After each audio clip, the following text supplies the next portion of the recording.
성경 말씀 창세기 23장 16절부터 20절입니다.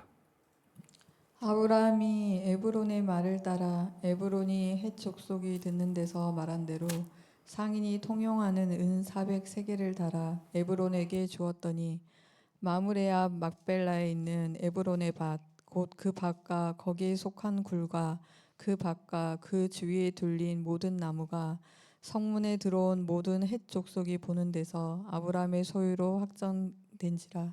그 후에 아브라함이 그 아내 사라를 가나안 땅 마므레 앞 막벨라 밭 굴에 장사하였더라. 마므레는 곧 헤브론이라. 이와 같이 그 밭과 거기에 속한 굴이 헷 족속으로부터 아브라함이 매장할 소유지로 확정되었더라. 아멘. 하나님은 아브라함이 자기 목숨보다 귀한 독자를 번제로 바칠 정도로 그분을 경외한다는 것이 확인되었을 때 약속해 주셨습니다.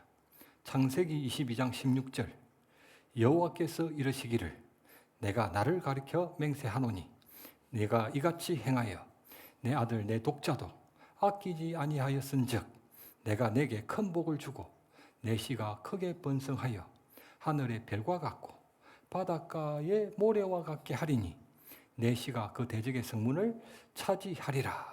또 내 씨로 말미암아 천하 만민이 복을 받으리니 이는 내가 나의 말을 준행하였음이라. 하나님은 세상에 그분보다 더 큰 존재가 없기 때문에 스스로를 가리켜 맹세하셨습니다.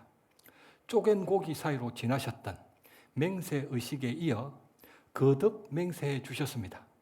맹세의식은 환상으로 보여주셨지만 그 맹세는 모든 것을 확정하시는 그분 말씀으로 똑똑히 들려주셨습니다. 그 모리아 산에는 후에 솔로몬 왕이 성전을 건축하여 죄인이 죄사함을 받는 피제사가 거행될 것이었습니다.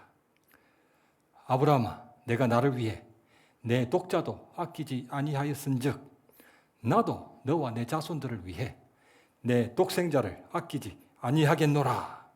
하나님이 짐승도 아닌 사람의 생명을 그것도 사랑하는 독자의 생명을 바치라고 하실 때는 분명한 뜻과 계획이 있는 것입니다.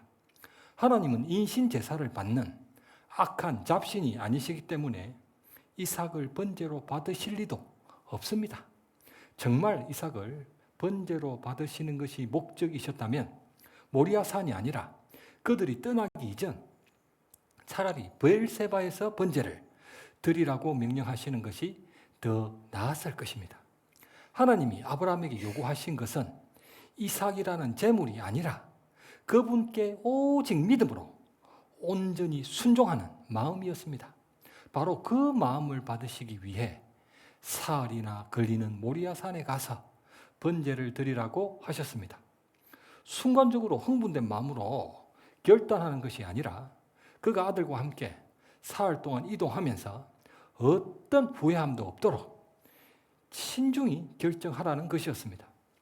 가나안 우상처럼 인신제사를 요구하시는 사이비 하나님, 25년 만에 주신 아들을 도로 달라 하시는 치사한 하나님, 큰 민족을 언약하시고도 깨트리시겠다는 변덕쟁이 하나님, 온갖 의심이 들었음에도 불구하고 하나님의 말씀이 세상에서 가장 선하고 제일 좋은 것이라는 믿음이 분명해진다면 그 말씀에 순종하되 온전히 순종하기를 원하셨던 것입니다. 하나님이 명령하시면 순간적으로는 누구나가 다 결단할 수 있습니다. 그러나 시간이 지날수록 그 결단은 흔들리기 마련이고 순종은 더욱 어려워집니다. 아브라함이 하나님께 이삭을 번제를 드릴 것이라 결단했기 때문에 아침 일찍 길을 떠났다지만 모리아산에 도착하기까지 사흘 동안 그 애비의 마음이 어땠겠습니까? 짧지 않은 여정에 지쳐 잠든 아들을 지켜보노라면 하루에 몇 번이라도 포기하고 돌아가고 싶은 간절한 생각이 들었을 것이고 그도 엎치락 뒤치락 잠을 이루지 못했을 것입니다. 하나님이 원하시는 것은 이것을 지키고 저것을 지키며 그 무엇을 지키는 행위 이전에 우리의 마음입니다. 마음. 온전한 마음으로부터 비롯된 우리의 순종이라는 번제를 받기 원하시는 것입니다. 아브라함과 독자 이삭은 하나님과 독생자 예수님의 모형이었습니다. 이삭이 아들을 낳을 수 없는 폐경이 된 사라에서 태어났듯 예수님도 아이를 낳을 수 없는 처녀 마리아에게서 태어나셨습니다. 자신을 불살라 죽일 번제 나무를 등에 지고 모리아 산을 올랐던 독자 이삭처럼 독생자 예수님도 그분이 못 박혀 죽으실 나무 십자가를 등에 지고 갈보리 산을 오르셨습니다. 여호와 이레의 하나님이 이삭을 대신할 순양을 예비하셨듯 세상 죄인들을 대신할 어린 양 같은 예수님도 예비하셨습니다. 아브라함은 이삭이 죽어도 분명 살아나고 불살라져 연기로 사라져도 다시 생길 것을 믿습니다. 그러나 다시 살아나기 위해서는 반드시 죽여야만 하고 다시 생기기 위해서는 불살라야만 하는 과정을 피할 수는 없습니다.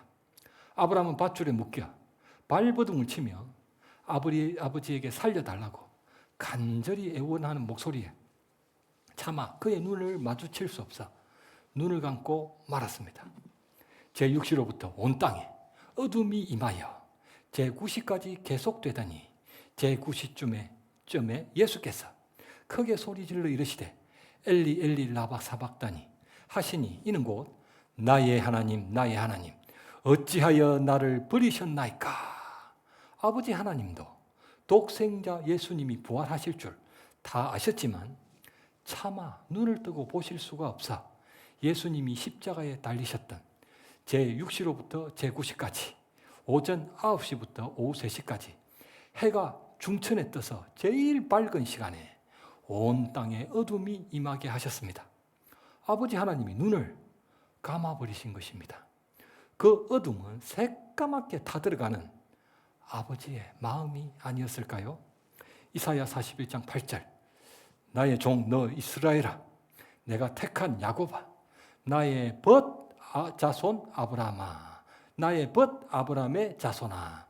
하나님은 아브라함에게 세상에서 유일하게 벗이라고 칭하셨습니다.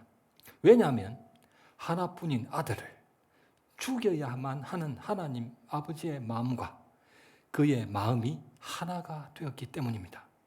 요한복음 15장 13절 사람이 친구를 위하여 자기 목숨을 버리면 이보다 더 큰 사랑이 없나니 너희는 내가 명하는 대로 행하면 곧 나의 친구라. 예수님의 친구라.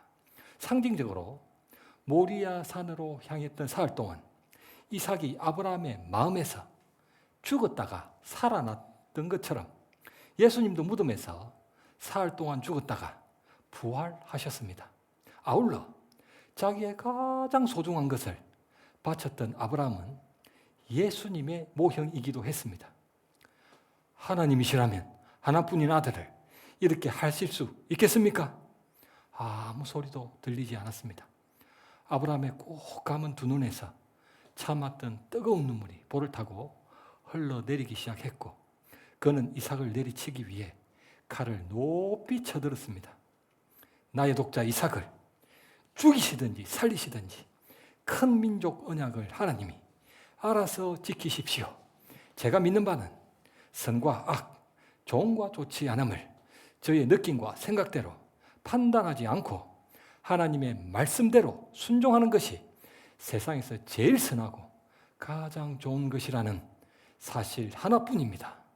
마태복음 26장 얼굴을 땅에 대시고 엎드려 기도하여 이르시되 내 아버지여 만일 할만하시거든 이 잔을 내게서 지나가게 하옵소서. 그러나 나의 원대로 마옵시고 아버지의 원대로 하옵소서.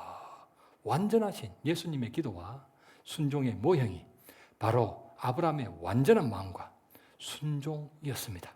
그런데 두 번이나 왕들에게 아내를 누이라고 고했고 양자와 시바지도 시도했으며 하나님 언약에 대해 콧방귀를 뀌었던 아브라함이 정말 완전했습니까?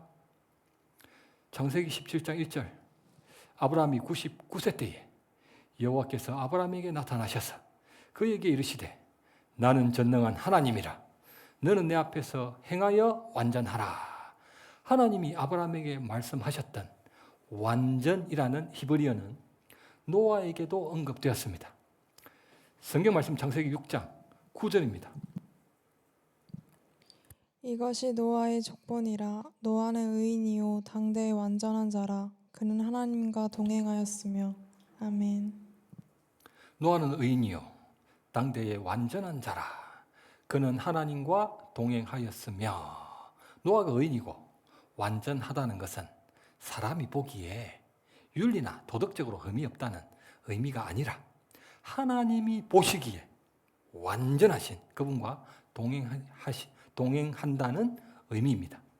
아담의 7대 손 에녹도 사람이 보기에 윤리나 도덕적으로 흠이 없었던 것이 아니라 하나님과 300년 동안 동행했던 완전한 의인이었기 때문에 하나님이 그를 365세에 데려가셨습니다. 그런데 노아나 아브라함이 눈으로 볼 수도 손으로 만질 수도 없는 하나님과 어떻게 동행했다는 것입니까?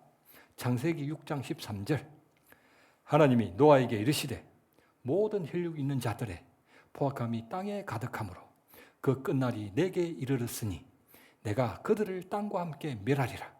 너는 코페르 나무로 너를 위하여 방주를 만들되 그 안에 칸들을 막고 역청을 그 안팎에 칠하라. 내가 만들 방주는 이러하니 그 길이는 300규빗, 너비는 50규빗, 높이는 30규빗이라. 내가 홍수를 땅에 일으켜 무릇 생명의 기운이 있는 모든 육체를 천하에서 멸절하리니 땅에 있는 것들이 다 죽으리라. 그 방주 길이는 135m, 너비는 23m, 높이는 13m로 길이는 축구장보다 좀 길고 넓이는 축구장의 3분의 1, 넓이는 농구 코트 20배 정도로 노아의 8가족이 만들기에는 결코 작은 배가 아니었습니다. 방주의 크기만큼이나 그들을 주저하게 만들었던 것은 하나님이 언급하셨던 홍수와 비였습니다. 왜냐하면 당신은 지금의 자연 환경과는 달라 노아의 가족들은 단 한 번도 홍수가 일어나거나 비가 내리는 것을 본 적이 없었기 때문입니다. 성경 말씀 창세기 2장 5절과 6절입니다. 여호와 하나님이 땅에 비를 내리지 아니하셨고 땅을 갈 사람도 없었으므로 들에는 초목이 아직 없었고 밭에는 채소가 나지 아니하였으며 안개만 땅에서 올라와 온 지면을 적셨더라. 아멘. 안개만 땅에서 올라와 온 지면을 적셨더라. 홍수가 일어나기 이전 모든 생물에게 공급되었던 필요한 수분은 하늘에서 내리는 비가 아니라 그때는 비가 안 왔기 때문에 노아 홍수를 가능하게 만들었던 창세기 7장 11절 깊음의 샘들로부터 땅에서 안개가 올라와 온 지면을 적셨던 바로 그 수분으로 추정되기 때문입니다. 그럼에도 불구하고 홍수도 모르고 비도 몰라요. 그 단어 자체가 없었다니까요. 그럼에도 불구하고 노아는 홍수와 비가 무엇인지도 몰랐지만 너를 위하여 방주를 만들되 그분 말씀에 오직 믿음으로 온전히 순종했습니다. 창세기 6장 22절 노아가 그와 같이 하여 하나님이 자기에게 명하신 대로 다 준행하였더라.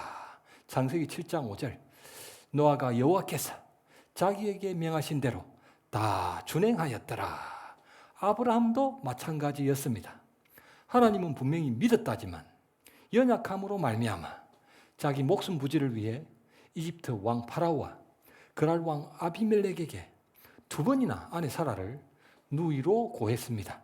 그뿐 아니라 양자와 시바지도 시도했고 하나님 언약을 아내와 함께 감히 비웃기도 했습니다. 그럼에도 불구하고 마치 거새처럼 여겨졌던 할례를 행하라는 하나님 말씀에도 순종했고 하나밖에 없는 아들을 번제로 바치라는 말씀에도 순종했기 때문에 그분과 동행했던 것이고 하나님의 완전한 아들이었습니다. 믿음은 곧 순종이고 순종은 곧 하나님과 동행하는 것이며 그분과 동행하는 것이 바로 성경적인 완전입니다. 그런데 만일 하나님이 우리에게도 하나뿐인 아들을 번제로 바치라고 하시는 것 같은 시험을 하신다면 어떻게 해야 합니까? 사람이 감당할 시험 밖에는 너희가 당한 것이 없나니 오직 하나님은 미쁘사 너희가 감당하지 못할 시험 당함을 허락지 아니하시고 시험 당할 점에 또한 피할 길을 내사 너희로 능히 감당하게 하시느니라. 미쁘다는 말은 신실하시다는 의미로 자신이 당한 시험은 자기가 감당할 수 있을 만큼만 신실하신 하나님이 허락하시는 것입니다. 아브라함이 큰 민족을 이루게 해 주실 것이라는 엘샤다이 하나님의 약속을 정말 믿는지를 가늠해 볼 수 있는 가장 좋은 방법이 사랑하는 독자 이삭을 번제로 바칠 수 있는지 없는지 시험해 보는 것이었습니다. 정말 순종한다면 그 말씀을 믿기 때문이고 그렇지 않다면 믿지 않기 때문입니다. 하나님은 아브라함의 믿음이 완성될 수 있도록 그를 부르셨던 순간부터 단 한순간도 떠나시지 않고 동행해 주셨기 때문에 그 시험을 허락하셨던 것입니다. 하나님은 그를 넘어뜨리기 위해 시험하셨던 것이 아니라 그를 완전하게 하시기 위해 시험하셨습니다. 아브라함이 하나뿐인 아들 이삭을 하나님께 번제로 드릴 수 있을 만큼의 놀라운 믿음이 되기까지 하나님이 그와 어떻게 동행해 주셨는데요? 그를 처음 부르셨을 때 창세기 12장 여호와께서 아브라함에게 이르시되 너는 너의 고향과 친척과 아버지의 집을 떠나 내가 내게 보여줄 땅으로 가라. 내가 너로 큰 민족을 이루고 내게 복을 주어 내 이름을 창대하게 하리니 너는 복이 될지라. 친족 롯이 떠났을 때 창세기 13장 여호와께서 아브라함에게 이르시되 내가 내 자손이 내 땅에 티끌같이 되게 하리니 사람이 땅에 티끌을 능히 셀 수 있을진데 내 자손도 세리라. 종 엘리에셀로 양자 삼으려고 했을 때 창세기 15장 여호와의 말씀이 그에게 임하여 이르시되 그 사람이 내 상속자가 아니라 내 몸에서 날 자가 내 상속자가 되리라. 하나님 언약을 비웃었을 때 창세기 17장 하나님이 이르시되 내 아내 사라가 내게 아들을 낳으리니 너는 그 이름을 이삭이라 하라. 내가 그와 내 언약을 세우리니 그의 후손에게 영원한 언약이 되리라. 여종 하갈과 이스마엘을 내보냈을 때 창세기 21장 하나님이 아브라함에게 이르시되 내 아이나 내 여종으로 말미암아 근심하지 말고 사라가 내게 이른 말을 다 들으라. 이삭에게서 나는 자라야 내 씨라 부를 것임이라. 하나님은 그를 부르셨을 때부터 그분 말씀으로 함께 하시며 그에게 의심이 들어 믿음이 흔들릴 때마다 이삭에게서 나는 자라야 내 씨라 부를 것이니라.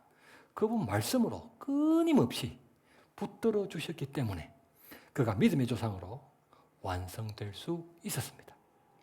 믿음은 들음에서 나며 들음은 그리스도의 말씀으로 말미암았느니라. 에녹은 성경의 최초로 죽음을 보지 않은 사람으로 언급됩니다. 에녹은 그 300년 동안 하나님과 항상 대화하고 감사함으로 찬송하며 기쁨으로 동행했을 것입니다. 이런 이야기가 있습니다. 어느 날 에녹이 하나님과 대화하는 것에 몰두한 나머지 먼 곳까지 가게 되었는데 자기 집으로 돌아가기에는 너무 멀리 나왔다고 합니다. 그러자 하나님이 에녹아 너희 집까지 돌아가기에는 너무 멀리 나왔으니 그냥 나의 집에 함께 가자 라고 말씀하시면서 하늘에 있는 하나님 집으로 그를 데려가셨다는 것입니다.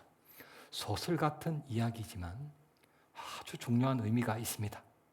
구원은 나중에 죽어서 천국에 들어가는 것이 나중에 죽어서 천국에 들어가는 것이 아니고 지금 살아서 하나님과 동행하는 것이기 때문입니다.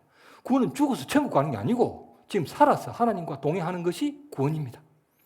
에녹처럼 지금 하나님과 함께하는 사람이 나중에도 천국에 들어가 그분과 영원히 함께할 수 있습니다. 태초부터 구원은 하나님과 함께하는 임마누엘이었고 지금도 마찬가지입니다. 보라, 처녀가 잉태하여 아들을 낳을 것이요 그의 이름은 임마누엘이라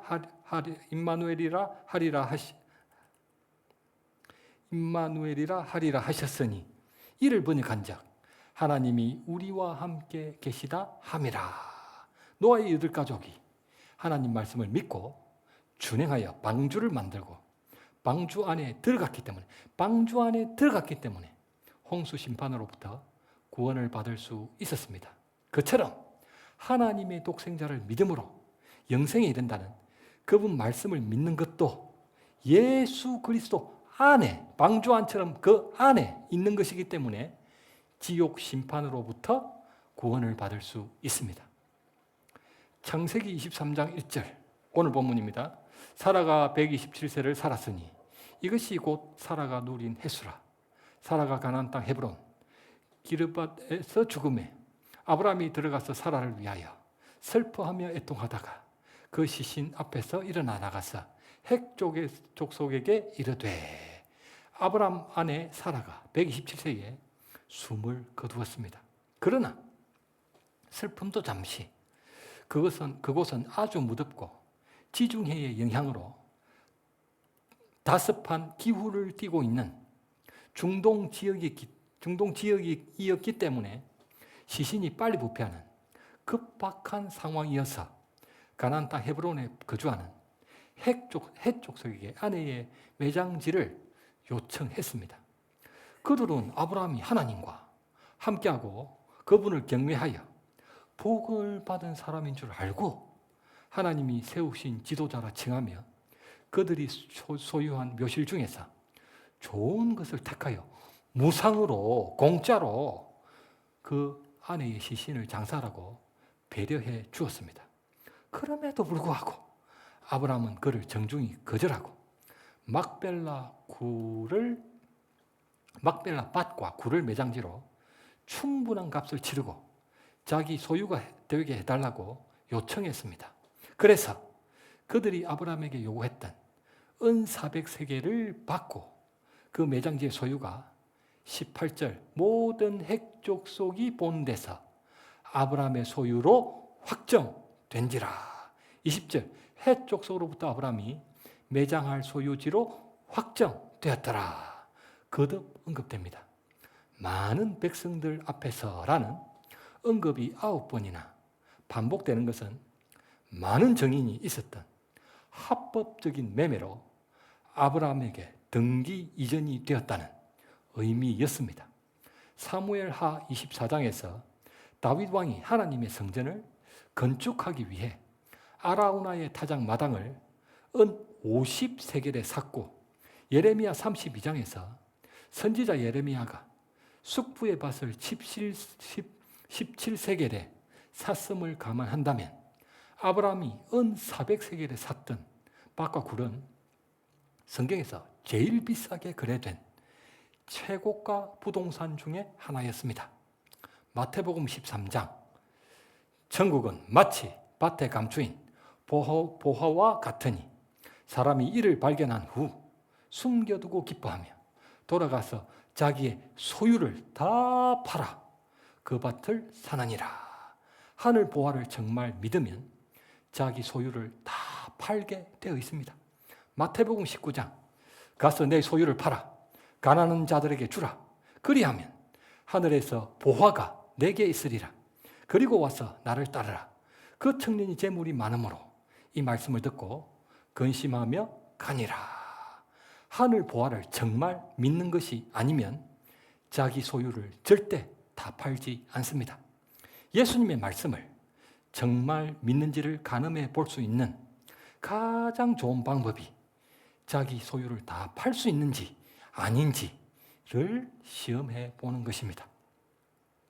헷 족속이 아브라함에게 6절과 12절과 15절에 그 땅을 무상으로 가지라고 3번이나 권했어도 만일 그냥 받았다면 언젠가는 그들이 그 땅을 하나님이 아니라 자기들이 줬다고 뻐길 것이었습니다. 그는 당시 약속의 땅에서 나그네에 불과했지만 창세기 15장 하나님 약속대로 400년 이후 그의 자손에게 주실 풍성한 열매를 바라보았습니다. 마치 믿음의 씨앗을 심듯 약속의 땅에 아내도 심어버렸고 자기 뼈도 심어버릴 것이며 자손 대대로 매장지로 씨를 심을 것이었습니다. 그래서 하나님은 아브라함에게 지난 시간 동안 그 밭과 굴을 살 수 있도록 넉넉한 재물도 엄청 주셨습니다.